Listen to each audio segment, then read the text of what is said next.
Vox here. Welcome to the dungeon. Let's get crafted. More specifically, let's see what that buzzing god from the last video might have looked like in an age, or maybe two, past, before madness turned them to the truth of ravenous destruction. This wing just happened to become near to this unfinished National Art Museum of Denmark scan of the Panther Hunter that I had. And I just couldn't stop completing the action line on the character with the wing. I think it really fits well and gives a good visual line to the entire piece. However, the base the scan came with was no longer enough, nor did I think I'd represent this as an actual statue anymore. So we broke out some foam and roughed in a shape.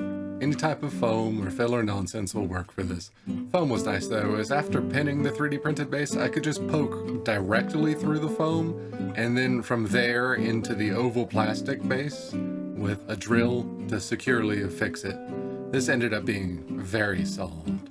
Because we're just going to fill over this big foam as best we can, just as usual. I will miss some bits, but that's not to worry, there's more layers of texture upcoming. For this paste, we're shredding cheap bad toilet paper, beaten up with a stirring stick and water, and then mixing in the plaster of Paris. Seems quite forgiving and much better than the sawdust version. Definitely an improvement for actually sculpting into it. It's really easy to wash this off your hands, so get them in there. Smooths with water, so just have a little cup handy to dab your hands in as needed. I let that sit for a little bit, and then came back and assessed where I'd missed foam and joins that needed more cover, which I then drape PVA glue over and then sprinkle pinch tobacco on. Still enjoying the vanilla scented stuff. Makes crafting smell nice. Strong enough to overpower the isopropanol that I squirt over the top of the tobacco patches. Probably around 30 to 50% IPA here. Helps the water permeate through the detritus that you use. You don't have to use tobacco, I just have some when it's easy. Old herbs and spices can work as well. Tea leaves, ground bark, plenty of options. Just use what you have. Finally, I'm smoothing over the join of the wing and sculpt with a little DOS clay. It's a little old and doesn't work well, but it doesn't have to be great. We'll cover this area up much later on. I then spray over the whole base and the clay join with some watered down PVA to help set everything. Spear didn't print right and kinda looked wimpy even then. It was already broken as you saw, and I tried to repair it a long time ago. Let's just replace it with a good toothpick thorn spear. Wrap some wire around and I'm sure the paint will carry the rest. Put a little PVA over top and IPA just to kinda set it a little bit. The wire's fairly tightly wound though, so it should be fine. A quick prime in the frozen outside later, and the painting can begin. We'll start by garishly staining with quinacridone violet and green gold. Now I haven't used green gold yet on the channel, but it's a wonderful color that I've used extensively beforehand. It does however have a few quirks as oil paints are prone to. Strongly staining, very fast drying for some reason. On your palette, it'll dry within a week, unless of course you're freezing your palette, an excellent option. These two go strangely well together, as I've seen in the past, so hopefully it'll work again here. I'm focusing the violet on undersides and areas that would have a lot of blood and vitae, whilst trying to get onto the top surfaces with the green gold, freely mixing the two as it occurs. Don't be delicate here, just get the paint on the surface. I'm still not sure what color a lot of this is gonna be, but I've got a good idea on the man. The panther though, we shall see. I start staining the wing brightly with Indian yellow using a makeup brush. It's just incredibly strong, so it doesn't take a ton. A quick sponging to remove some excess paint, and then with that same makeup brush I go and start blending. Either hurriedly cleaned on the paper, the general blending of the staining codes, or using a mix of Naples orange and brilliant yellow pale on the highlight areas. We're getting basic colors and values in here. Refinement will come later. We'll make the panther and cub violet for now. On large bases like this, I'll also just wipe extra paint from my brush onto the base itself. When we come through later with the asphaltum, these splotches will provide visual interest underneath that filter. We're loosely mixing some brilliant yellow pale, Indian yellow, and what's left of the Naples orange to make a simple highlight that should interact nicely with the underpainting. Just hit the tops of muscle groups and try to paint in some definition with strong brush strokes. For the wing, we'll be mixing Terra Rosa, Indian Yellow, and a little bit of the Brilliant Yellow Pale to trace the outline. This may not stay this way. Eventually, I try applying this with a makeup sponge, and that works pretty nicely. Still debating what's going on with this wing. Big figures like this, I don't know exactly what I'll be doing everywhere, but they also provide enough to work on that you can busy yourself with one part while contemplating the next. No worries. So, no Pink Panther, I think. I couldn't resist trying out this tube of chromatic black. Now I mixed something similar earlier, I just have a lot of tubes of oils, as when I got into oil painting, I bought out a portrait artist who was switching to acrylics. Hence all the weird thinners and solvents I use. So I'm going to try this weird paint. Seems like a nice black so far, more similar to Mars than ivory. Fairly strong. I'm applying this thickly as I've got delusions of impasto. I even try mixing a little bit of the wax even. The panther is totally smooth, so even just a little brush texture could maybe be made to look like fur. That's the idea. We get the cub too. Now, I may go weird with this panther later. We'll see. Let's try some phthalo blue on the hair. We'll highlight with some radiant turquoise and let it sit for a bit to see how it looks as the piece goes forward. Can always change it later.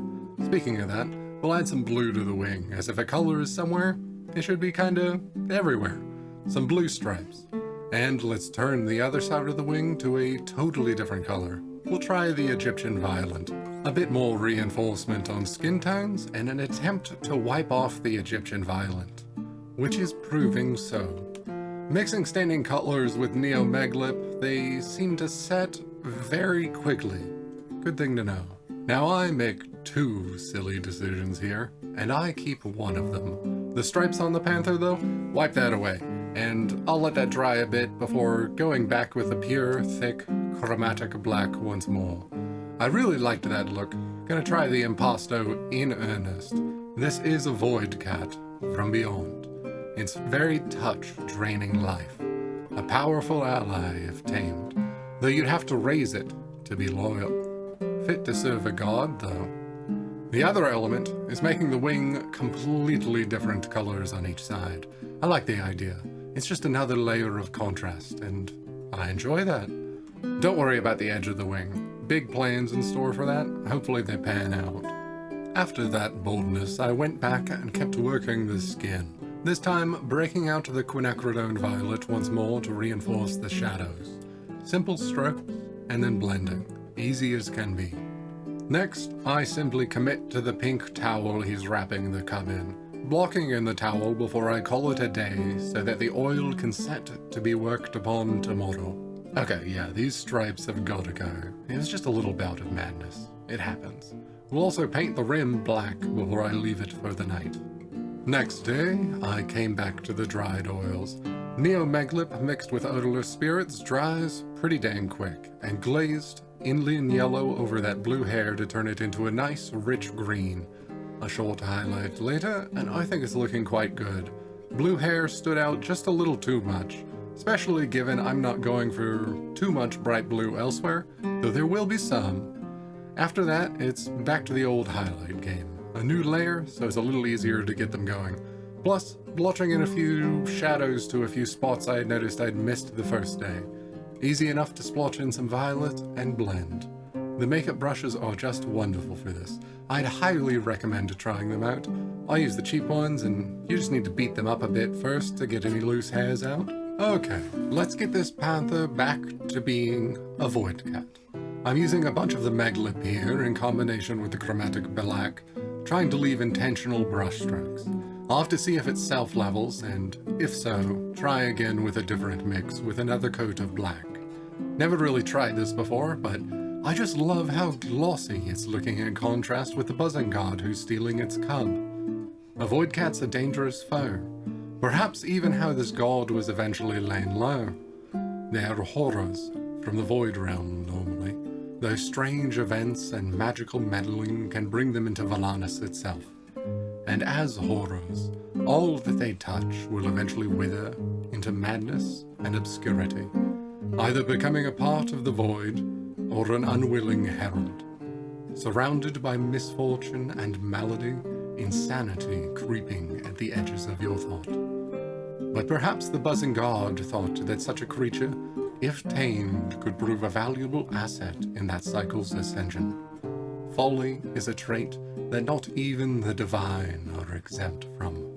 So, clearly he needs a towel or something to wrap the cub in, as even if the mother hadn't intervened, touching such a thing would result in much the same fate as is befalling them currently. Still, it proves they did put some forethought into this, and that the endeavor wasn't completely doomed from the start. We're just mixing a simple highlight with a violet, white, and occasionally brilliant yellow pale. Why not? Just roughing it in, and then a simple blend. Asphaltum is just great. I love it. It's got a big grain to it that provides a lovely kind of dithering when you use it. Kind of an automatic pointillism that can happen. Some people hate it, but I adore it. We're gonna jam it all over this base. I pretty quickly start using the big makeup brush. I'm still not too concerned about making a mess. Asphaltum is fairly dark, but it's not actually that tinting of a color, so most other things will overpower, or at least subdue it.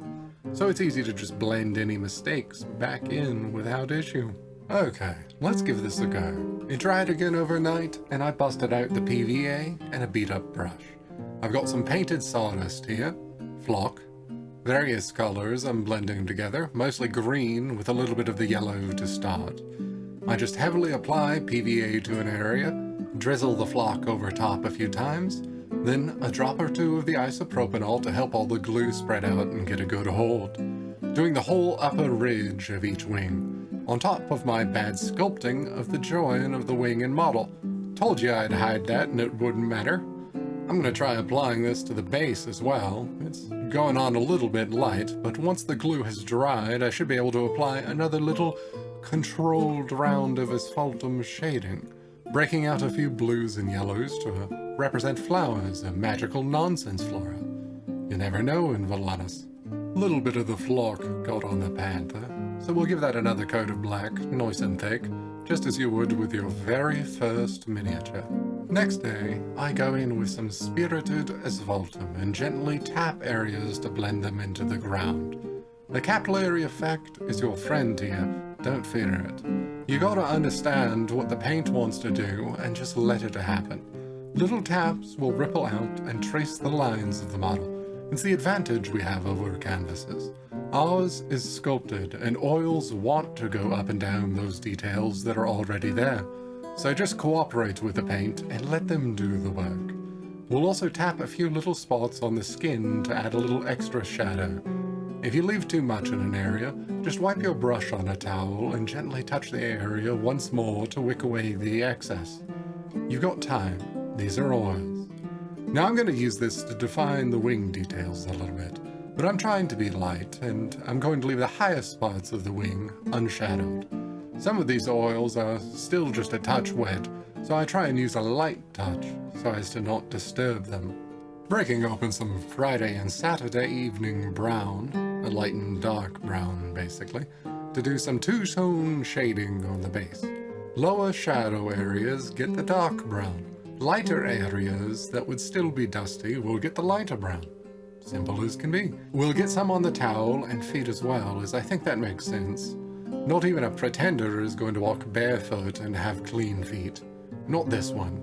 Gotta lurk through a lot of mud to steal a void cat's cub. So we set up the flock. We shaded it with asphaltum. Now we're going back in and reinforcing the highlights of the plant, vine, and moss areas. Just a little glue on the higher parts of the sections, and then a dusting of yellows and bright greens.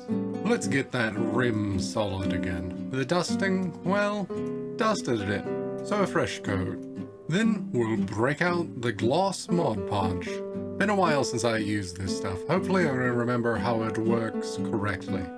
We'll apply it to a few spots on the base that should be pretty wet stone. Overhangs and such, I think. I've been inside for a while. Looking forward to fishing here in a few more months. But I think I remember the outside. And boldly, I'm gonna apply this to the panther. It should dry clear. It should. Really hope it dries clear.